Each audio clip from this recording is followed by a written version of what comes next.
మంచిదే కదా, అది కొట్లాడుకునేది మంచిది కాదప్ప. ఏదన్నా గవర్నమెంట్ ఉంది, ఏదైనా ఉంటే మంచి పనులు చేసి మంచి పేరు తెచ్చుకోండి అని చెప్పేసి చెప్పడం జరిగింది.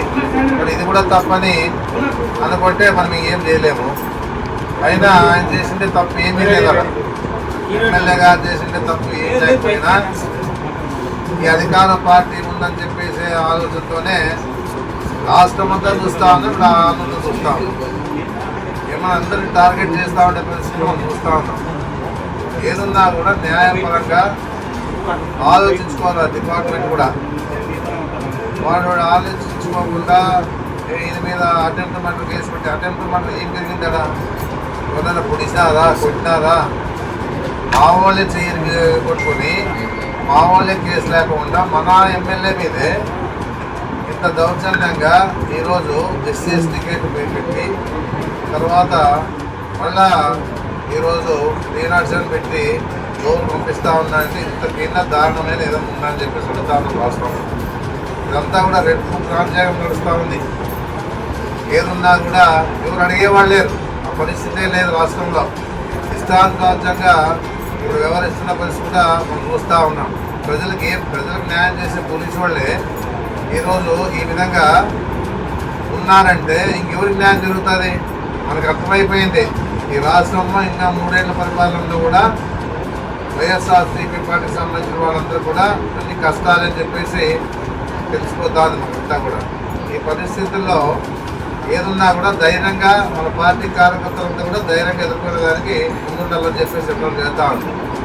ఈరోజు రాష్ట్రంలో మనం చూస్తూ ఉన్నాం, ఎక్కడ చూసిన అరాచకాలు, అత్యాచారాలు, ఏదున్నా కూడా మర్డర్లు, ఏదున్నా కూడా ఈ విధంగానే ఈ రాష్ట్ర పరిపాలన సాగుతూ ఉంది. కానీ ఏ విధంగా కూడా న్యాయపరంగా ముందుకు పోదాము, రాష్ట్రాన్ని అభివృద్ధి చేస్తాము కానీ ఏ కోశాలు కూడా చంద్రబాబు నాయుడు లేదు.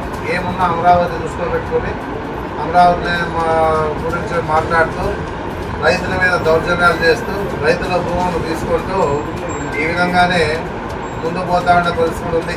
అందుకే ఏదున్నా కూడా ఈరోజు మన విరూపాక్ష మీద ఎమ్మెల్యే గారి మీద ఈ విధంగా కేసు పెట్టడం అన్యాయం అని చెప్పేసి గట్టిగా మేము చెప్పగలుగుతా ఉన్నాం. ఏదున్నా ఒక కార్యకర్త కోసం పోయినా అంటే అది గొప్పతనం, ఎమ్మెల్యే గారిని గొప్పతనం అది. ఎందుకంటే ఆ రోజు ఆపదలో ఉన్నాను, నేను రాకపోతే పొద్దున్న శవం చూస్తా అని చెప్పిన కార్యకర్త కోసం పోయింటే తప్ప అని చెప్పేసి అడుగుతా ఉన్నాం.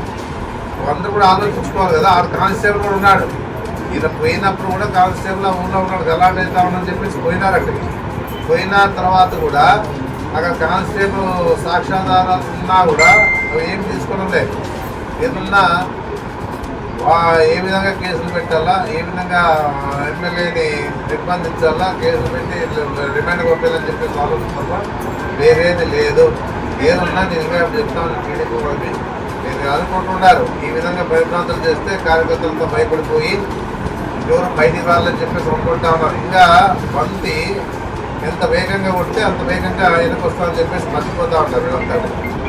ఏమున్నా కూడా ఆలోచించాలా, న్యాయపరంగా ధర్మంగా ప్రజలకు ఏం చేస్తాం, అధికారం ఇస్తా అని చెప్పేసి ఆలోచనతో ముందుకు పోలే. కానీ ఈ విధంగా కేసులు పెట్టుకుంటూ ముందు పోతా ఉండే పరిస్థితి ఉందంటే కూడా మీకు ఇంట్లోనే మీకు అన్ని విధాలుగా ప్రజలు బుద్ధి చెప్తామని చెప్పేసి కూడా నేను చెప్పడం జరుగుతుంది. ఎందుకంటే గతంలో మేము కూడా పొరపాటు చేశాం. మా జగన్మోహన్ రెడ్డి గారు ముఖ్యమంత్రి ఉన్నప్పుడు కూడా ఎవరు ఏం మాట్లాడినా కూడా ఏం చేయలేకపోయినాం. అదే మేము చేసిండే పొరపాట్లన్నీ కూడా అని చెప్పేసి నేను చెప్పడం జరుగుతాను. ఎందుకంటే పవన్ కళ్యాణ్ కూడా ఆ రోజు ఏమన్నా అంటే వైఎస్ఆర్ సంబంధించిన ఎమ్మెల్యే నాకు కొడుతుంది, చెప్పు తీసుకుని కొడతా, నాలుగు తీస్తా అని చెప్పేసి మాట్లాడటం కూడా జగన్మోహన్ రెడ్డి పెద్ద మనసుతో ఏమీ మాట్లాడలేకపోయినా ఆ రోజు మేము కూడా ఆయన అనుసరించినాం. ఏ విధంగా కూడా మాట్లాడాలని చెప్పేసి ఆలోచనతోనే మేము ఉన్నాం ఆ రోజు. అంటే అంత సాధన గోపిగా మా జగన్మోహన్ రెడ్డి గారికి ఉంది కాబట్టి ఏ విధంగా కూడా రాష్ట్రంలో అరాచకాలు తిరగలే, ఎప్పుడు కూడా అనవసరంగా కేసులు పెట్టలే. మన ఈ రోజు ఏం జరుగుతూ ఉంది, మేము చేసిన తప్పుకి ఈరోజు మేము అనిపిస్తూ ఉన్నాం. మా పార్టీ కార్యకర్తలు అనిపిస్తూ ఉన్నారు, ఎమ్మెల్యేలు మాజీ ఎమ్మెల్యేలు కూడా అనిపిస్తూ ఉన్నారు. ఈ విధంగా ఇంత ఇదిగా ఈరోజు ఈ ప్రభుత్వం మా మీద వైఎస్ఆర్ పార్టీకి సంబంధించిన వాళ్ళ కార్యకర్తల మీద, నాయకుల మీద ఈ విధంగా దాడులు జరుగుతూ ఉన్నాయంటే ఎవరికి చెప్పాలి? దేవుడు చెప్పాలి. మేము ఒకటే నమ్మినాం, దేవుడు ఉన్నాడు, ప్రజలు అని చెప్పి నమ్మకంతోనే జగన్మోహన్ రెడ్డి గారు ఇప్పటికీ అదే మాట చెప్తా ఉన్నాడు. ఏదన్నా మేము కూడా చెప్తా ఉన్నాం, ఏ దానికి భయపడము, కేసులకు భయపడము, ఏది కష్టాలు వచ్చినా కూడా వెనకడిగేసే పరిస్థితుల్లో వైఎస్ఆర్సీపీ పార్టీకి సంబంధించిన వాళ్ళు ఎవరు లేరు.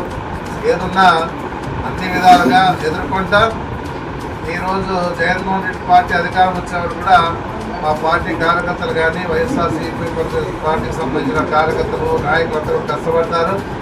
ఏదన్నా కూడా మళ్ళీ విజయం సాధిస్తాం. జగన్మోహన్ రెడ్డి 2029లో మళ్ళీ ఎమ్మెల్యే చేస్తామని చెప్పేసి కూడా నేను ముఖ్యమంత్రి చేస్తామని చెప్పేసి నీకు గట్టిగా చెప్తా ఉన్నాం. ఇక్కడ వచ్చిన వాళ్ళంతా కూడా ఈరోజు అండగా నిలబడినాం. ఈరోజు ఎంతమంది వచ్చారు, అనంతపురం నుంచి వచ్చారు, మన జిల్లా నుంచి వచ్చారు, చాలా నంద్యాల, కర్నూలు, పుట్టకల్లు, అనంతపురము అందరూ కూడా ముఖ్య నాయకులంతా ఇక్కడ రావడం జరిగింది. ఏదన్నా కూడా ఎందుకు వచ్చినాం, న్యాయంగా ఈరోజు మా వారికి అండగా నిలబడినాం. ఏదన్నా కూడా విశ్వాస్ గారు బాగా చెప్తా ఉన్నాను, అధైర్యపడద్దమ్మా, ఆరోగ్యం చెడుకోవద్దు, అన్ని విధాలుగా ఏదున్నా ఏం జరిగినా అన్నీ మన మంచిగా అనుకోవాలి. ఈరోజు ఆ పరిస్థితిలో ముందుకు పోతే మనం విజయం సాధిస్తామని చెప్పేసి నేను చెప్పుకుంటా ఉన్నాను. ఏదన్నా మంచి జరుగుతుంది, మన పార్టీగా అధికారంలోకి వస్తుంది. ఆ రోజు ఏ విధంగా ఈరోజు వీళ్ళు కూడా చెప్తాను, టీడీపీ ఈరోజు చేస్తారమ్మా, ఇది ఉంది అధికారంలో చేస్తారు. రేపు మేమన్నీ ఆ రోజుల్లో ఏ విధంగా కూడా ఇలాంటి సమస్యలు లేకుండా పోవాలని చెప్పేసి ఆలోచించి జగన్మోహన్ రెడ్డి పరిపాలన చేశారు. ఈరోజు మీరు ఈ అధికారం ఉందని చెప్పేసి ఈరోజు విచ్చలవిడిగా మీ ఇష్టానుసారంగా వ్యవహరిస్తూ ఉన్నారు. ఏదన్నా కూడా మీరు కూడా ఆలోచన చేసుకోవాలి. ప్రతి అది నాయకుడు చెప్తాడు, నాయకులంతా చెప్తారు వాళ్ళ, ఎందుకంటే రేపు సంస్థాగత ఎన్నికలు వస్తూ ఉన్నాయి కాబట్టి ఈ విషయంలోన ఇప్పుడే వాళ్ళంతా కూడా మన భయభ్రాంతం చేస్తే బాగుందని చెప్పేసి ఉద్దేశంతో ఉంటారేమో, కానీ అందరూ నిలబడతారు, పోటీ చేస్తారు. గెలుపుకోవడం దైవాధీనం, గురించి ఆలోచన చేసే పరిస్థితి లేదు. ఈ ఎలక్షన్ల నుంచి ఇవన్నీ జరుగుతామని చెప్పేసి మనకు అర్థమవుతా ఉంది. అయినా విజయం మాదే.